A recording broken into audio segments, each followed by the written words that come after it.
बिस्मिल्लाहिर्रहमानिर्रहीम। क़ाल लहुम मूसा अल्क़ू मा अंतुम मुल्क़ून फ़लम्मा अलक़ौ क़ाल मूसा मा जिअ्तुम बिस्सिह्र इन्नल्लाहा सयुब्तिलुहु इन्नल्लाहा ला युस्लिहु अमलल मुफ़्सिदीन। अस्सलामु अलैकुम व रहमतुल्लाहि व बरकातुहू। मोहतरम सामीन, मोहतरम नाज़रीन, मैं आपका तहे दिल से इस रूहानी वज़ाइफ चैनल में इस्तक़बाल करता हूँ और ये उम्मीद करता हूँ कि आप लोग अल्लाह रब्बुल इज़्ज़त के फ़ज़ल व करम से खैर व आफ़ियत से होंगे। जैसा कि आज आप टाइटल पे देख रहे हैं हाजिरात का अमल, ये अमल बहुत ही मुजर्रब है और बहुत ही आज़मूदा है जो आपकी पेश खिदमत हो रहा है। बड़ा ही नायाब अमल है। तो मेरी आपसे दरख्वास्त है कि आप इस अमल की कदर करें और लोगों में भी शेयर करें। अभी इस हाजिरात का अमल आप किस तरीके से कर सकते हैं वो वीडियो हम आप तक के बताते हैं, अमल का तरीका हम आप तक पूरा बताते हैं। आप पहले इससे ये जान लें कि आप क्या क्या काम कर सकते हैं। आप ये समाअत फरमाएं कि आप इस हाजिरात से क्या क्या काम कर सकते हैं।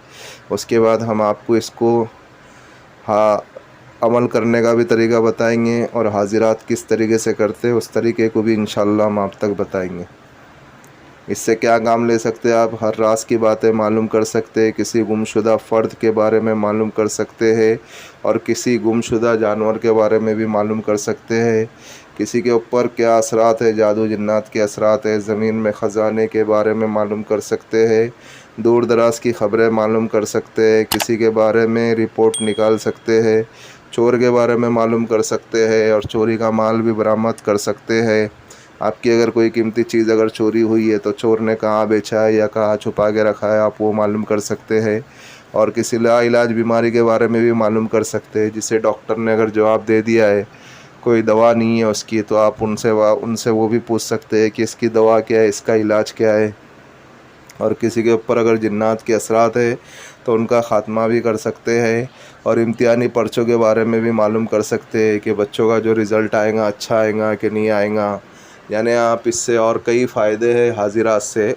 लेकिन आप जो है जब इनसे अगर सवालात पूछे तो जायज़ सवालात पूछे, आप नाजायज़ सवालात नहीं पूछे तो इससे जो है आमिल की जान को ख़तरा है। आप अगर जायज़ सवालात के जवाबात पूछते हैं तो उससे आपको कोई नुकसान नहीं है। आप अगर नाजायज़ सवाल करते हैं तो फिर उससे आपको नुकसान है। अभी हम चलते हैं अमल की जानिब। अमल कुछ आपको इस तरीके से करना है। सब में पहले आपको एक कटोरे का इंतज़ाम करना है। कटोरा कह लो या प्याला कह लो, चाहे कटोरा या प्याला मिट्टी का रेवे या लोहे का रेवे या जर्मन का रेवे या कांच का रेवे, उससे कोई मसला नहीं है। अभी आपको क्या करना है, सब में पहले आपके आसपास नदी, समंदर या नहर, इसका पानी आपको लाना है, एक कटोरे में लेके आना है घर तक के। और उसके बाद अगर ये चीज़ें अगर नहीं है आपके आसपास, नदी भी नहीं है, समंदर भी नहीं है और नहर भी नहीं है, तो आप मस्जिद का या कब्रिस्तान का पानी इस्तेमाल कर सकते हैं। यह आपको जब तक करना है। और फिर जो है आप अगर इस अमल के आमिल बन जाते हैं तो फिर आपको किसी की ज़रूरत नहीं है, यानी कोई पानी की ज़रूरत नहीं है। ना ही नदी की ज़रूरत है, ना ही समंदर के पानी की ज़रूरत है, ना ही नहर के पानी की ज़रूरत है, ना ही मस्जिद के पानी की ज़रूरत है, ना ही कब्रिस्तान के पानी की ज़रूरत है। आप अगर इस अमल के आमिल बन जाते हैं तो फिर आप आपके घर का पानी पाक साफ़ इस्तेमाल कर सकते हो। आप आमिल अगर नहीं बनते हैं तो उस वक्त तक के आपको इन जगहों का पानी आपको इस्तेमाल करना है। और अमल के बाद यानी हाजिरात जब आप देख ले तो फिर आप उस पानी को किसी पाक जगह पे डाल दें। झाड़ की जड़ में भी डाल सकते हो आप, किसी ऐसी पाक जगह पे डाल दें जिससे जो है किसी को नुकसान नहीं हुए और किसी का पैर वहाँ पे पड़े नहीं। अभी हम चलते हैं अमल की जानिब। अमल कुछ आपको इस तरीके से करना है कि आपको जो है तन्हाई वाली जगह पे इस अमल को करना है। यानी कोई खाली कमरा हो और उस खाली कमरे में रोशनी कम हो, यानी जो है आप जो है धीमी रोशनी वाला आप बल्ब लगाए, ज़ीरो बल्ब हो लगाए, उससे जो है रोशनी कम आती है, हल्की हल्की रोशनी हो। और फिर जो है उस घर में आप अगरबत्ती भी जलाए जिस घर में आप अमल कर रहे हो। और फिर जो है हाजिरात कर रहे हैं उस घर में आप अगरबत्ती लगाए और आपके कपड़े के ऊपर भी अच्छी इत्र लगाए, कोई भी अच्छी खुशबू लगाए, इत्र लगाए। और वाइट लिबास आपको पहनना है, वाइट पठानी पहने आप या कुर्ता पैजामा वाइट पहने। और उसके बाद जो है आप मुसल्ला बिछाए, मुसल्ले के ऊपर भी आप इत्र लगाए। और इसका टाइम है आपको सूरज गुरूब के बाद आपको सुबह 5 बजे तक के आप इस हाजिरात को देख सकते हो। आपको सूरज गुरूब होने के बाद ही करना है, यानी मसलन समझ लो आप इशा के बाद ही करें तो ज़्यादा बेहतर है। इशा के बाद से लेकर के आप सुबह 5 बजे तक, यानी सुबह सादिक से कुछ मिनट तक के पहले कर सकते हो। उसके अलावा आपको इस हाजिरात को नहीं करना है। और उसके बाद जो है आपको करना कुछ इस तरीके से है कि आपने जो कटोरा पानी लाया था समंदर से या नदी से या नहर से, अगर इस जगह पे अगर नहीं मिलता है तो आप कब्रिस्तान का पानी, कब्रिस्तान की जो मस्जिद है वहाँ का पानी इस्तेमाल कर सकते हो, या मस्जिद का पानी इस्तेमाल कर सकते हो। आपने जो कटोरा लाया है उस कटोरे में आपको सामने रख कर के आपके मुसल्ले पे आपको पढ़ना है। ये देखो आपकी स्क्रीन के ऊपर अमल की तरकीब भी आ रही है, क्या पढ़ना है आपको उसमें बताया जा रहा है। आप स्क्रीनशॉट मार सकते हो, बड़ा करके भी आप पढ़ सकते हो। अव्वल व आखिर आपको 3 मरतबा दरूद इब्राहिम पढ़ना है, जो हम नमाज में दरूद शरीफ पढ़ते ना, उस दरूद शरीफ को पढ़ना है। और दरमियान में सूरह फातिहा पढ़नी है 7 मरतबा। जब आप पूरी सूरह फातिहा पढ़ना है, जब आप पहली बार सूरह फातिहा पढ़ेंगे तो पहली बार में आपको औज़ुबिल्लाहि मिनश्शैतानिर्रजीम बिस्मिल्लाहिर्रहमानिर्रहीम अल्हम्दुलिल्लाहि रब्बिल आलमीन अर्रहमानिर्रहीम मालिकि यौमिद्दीन इय्याका नअबुदु व इय्याका नस्तईन इहदिनस सिरातल मुस्तक़ीम सिरातल लज़ीना अनअमता अलैहिम गैरिल मग़दूबि अलैहिम वलद्दाल्लीन आमीन। और आपको आमीन भी कहना है। इस तरीके से आपको पहली बार पढ़ना है। और जब आप दूसरी बार पढ़ेंगे तो औज़ुबिल्लाहि मिनश्शैतानिर्रजीम और बिस्मिल्लाहिर्रहमानिर्रहीम नहीं पढ़ेंगे, डायरेक्ट अल्हम्दुलिल्लाहि रब्बिल आलमीन से शुरू करेंगे और वलद्दाल्लीन तक, और फिर आपको वापस आमीन कहना है। इसी तरीके से आपको 7 मरतबा पढ़ना है।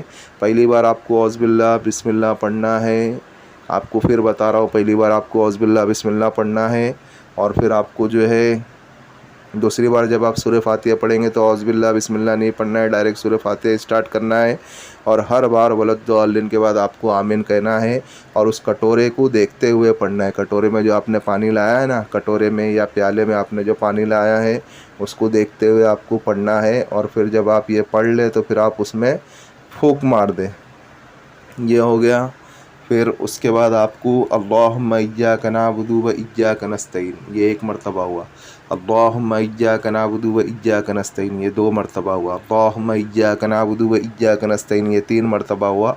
इसी तरीके से आपको उस कटोरे में देख करके फिर आपको ये 3 मरतबा पढ़ना है और फिर आपको वापस कटोरे में फूंक मार देना है।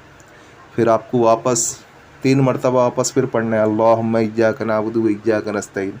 3 मरतबा पढ़ेंगे, फिर वापस आप उस कटोरे में फूंक मार दें। और आपको तसव्वुर ये करना है कि इसमें अभी हाजिरात खुलेंगी, इस कटोरे में हाजिरात खुलेंगी। इसी तरीके से आपको 3-3 मरतबा करना है और कुछ 3-4 बार करना है, यानी समझ लो 9 बार पढ़े या 12 बार पढ़े, ऐसा करके आपको पढ़ना है। और फिर जो है उसके अंदर जो है हाजिरात खुल जाएंगी।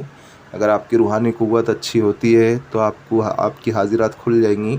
अगर हाजिरात नहीं खुलती है तो फिर आपको इस अमल का आमिल बनना पड़ेगा। उसका तरीका हम बताएंगे आपको बाद में, पहले आप ये सुन ले कि अगर उसमें हाजिरात अगर खुल जाती है तो फिर आपको क्या करना है। उसमें एक मैदान दिखेगा, उस कटोरे में ही, उस पानी में एक बुज़ुर्ग दिखेंगे, एक तख्त के ऊपर एक बुज़ुर्ग बैठे होंगे जिनके वाइट लिबास होगा और उनकी दाढ़ी भी सफ़ेद होंगी और उनके जिस्म से खुशबू भी आ रही होंगी, जो आप ख़ुद महसूस करेंगे और आपको खुशबू भी आएंगी। आप उन्हें सलाम करें, फिर वो सलाम का जवाब देंगे। फिर आपके जो जायज़ सवालात है, एक हाजिरात में आप एक ही सवाल कर सकते हैं और उनसे आप ज़्यादा सवालात नहीं करें। और एक दिन में आप 2 या 3 हाजिरात ही कर सकते हैं। और आपको इस हाजिरात को करना है सूरज गुरूब होए बाद, यानी सूरज डूबे बाद, यानी समझ लो मगरिब की नमाज़ के बाद से लेकर के इस हाजिरात का टाइम है सुबह सादिक से कुछ पहले तक, यानी समझ लो 5 बजे तक के, आप सुबह 5 बजे तक के, मगरिब की नमाज़ के बाद से लेकर सुबह 5 बजे तक के आप इस हाजिरात को कर सकते हो। उसके अलावा आप दिन में इस हाजिरात को नहीं कर सकते हैं। फिर आप उन बुज़ुर्ग से पूछे आपके जो भी मसले मसाइल है, फिर आप पूछे बात उनसे, उनको जाने की इजाज़त दे दे और ये कहे करके कि हमें जब आपकी ज़रूरत होगी तो हम आपको फिर वापस बुलाएंगे। ये हो गया हाजिरात का तरीका। आपको इसी तरीके से हर बार हाजिरात करनी है और आप खुद ही इस हाजिरात को देख सकते हैं। आपके सामने कोई आसपास नहीं रहे। आप जब भी हाजिरात करें तो आप बंद कमरे में करें और आप उसका डोर लॉक कर दे, यानी दरवाज़ा लॉक कर दे, अच्छी तरीके से बंद रहे और तन्हाई वाली जगह हो। आप खुद इस हाजिरात को करें और कोई भी आपके आसपास नहीं रहे। किसी के अगर सवालात रहते हैं तो आप उनसे पूछ करके आप खुद ही हाजिरात को देख करके फिर आप उन्हें उनका जवाब दे दे। आपके आजू बाजू कोई रहना नहीं चाहिए, ना ही कोई लेडीज़ ना ही कोई जेंट्स। आपको इसी तरीके से हाजिरात करना है। और अगर हाजिरात अगर आप पे नहीं खुलती है, फिर आपको इस हाजिरात का आमिल बनना पड़ेगा। इस हाजिरात का आमिल आपको बनना किस तरीके से है कि आपको जो है सुबह फजर की नमाज के बाद, यानी जो है सुन्नत और फ़र्ज़ के दरमियान आपको इस अमल को करना है। अव्वल आखिर आपको 11 मरतबा दरूद शरीफ पढ़े और 41 मरतबा सूरह फातिहा पढ़े, और एक पानी का प्याला रखे या आप पानी रखे, एक गिलास पानी रखे, जितना आप पी सकते हो उतना पानी रखे, और आप उस पानी के ऊपर दम करें और उस पानी को आप पी लें। क्योंकि सुन्नत और फ़र्ज़ के दरमियान बहुत टाइम रहता है, आधे घंटे का वक्त रहता है। आप बस ये है कि जैसी अज़ान हो, अज़ान से पहले आपको मस्जिद में पहुंचना है। आप मस्जिद में पहुँचे, फिर आप जो है सुन्नत के फ़ौरन बाद आप जो इस अमल को शुरू करें। अव्वल व आखिर आपको 11 मरतबा दरूद शरीफ पढ़ना है और 41 मरतबा सूरह फातिहा पढ़नी है, और उस पानी के ऊपर दम करें और वो पानी आप पी लें। और इस अमल को आपको 40 दिन करना है, तो फिर आप इस अमल के आमिल बन जाएंगे। फिर आप हाजिरात अगर करेंगे जैसा हमने आपको तरीका बताया है, उसी तरीके से आपको हाजिरात करनी है। और अगर आपको किसी किस्म का अगर डर और खौफ लगता है तो आप अपना हिसार कर ले, हाजिरात के टाइम पे भी आप हिसार कर ले, ताकि उससे आपकी सेफ्टी रहे। हिसार का तरीका वही है, एक अव्वल आखिर एक एक मरतबा दरूद शरीफ और सूरह फातिहा, अव्वल आखिर एक एक मरतबा दरूद शरीफ और आयतुल कुर्सी एक मरतबा, और चारों कुल एक एक मरतबा, और आखिर में आमनुर रसूल से लेकर के आखिर की सूरह बकरा की आखिर आयत तक के आपको पढ़ना है। और अपने जिस्म के ऊपर दम कर ले और अपने जिस्म के ऊपर पूरा फेर ले। ये इशार का तरीका हुआ, इसी तरीके से आपको अमल करना है। और मैंने अमल के मुताल्लिक़ आपको सारी जानकारी दे दी है। अगर फिर भी किसी भाई या किसी बहन की अगर कोई चीज़ अगर समझ में नहीं आती है, तो इस व्हाट्सएप वाले नंबर से हमसे रब्ता कर सकते हैं। और ये अमल बहुत ही मुजर्रब है और बहुत ही आज़मूदा है। आप इस अमल को करके देखें, फिर आप इसकी हकीकत को और इसकी फ़जीलत को जानेंगे। और भाई, ये जो हमारा जो चैनल है रूहानी वज़ाइफ चैनल है, मेरी आपसे दरख्वास्त है कि आप इसको सपोर्ट करें, सब्सक्राइब करें। जिन लोगों ने सब्सक्राइब कर दिया है तो बेल आइकन को ऑन कर दे, तो इससे हमारी न्यू आने वाली वीडियो का नोटिफिकेशन मिलता रहे। और शेयर करें दूसरे मुसलमानों में, ऐसे भी तो हम कई वीडियो शेयर करते हैं। इस वीडियो को भी शेयर कर दे, अगर किसी का अगर भला हो जाए तो अल्लाह रब्बुल इज़्ज़त अजर अज़ीम मुझे भी अता करे और आपको भी अता करे। और आपको अगर हमारी वीडियो पसंद आती है तो आप लाइक करें।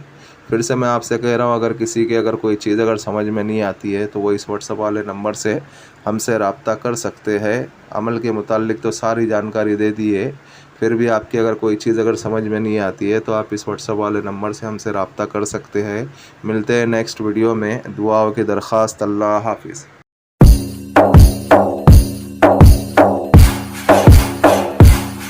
या हक, या हक, या हक।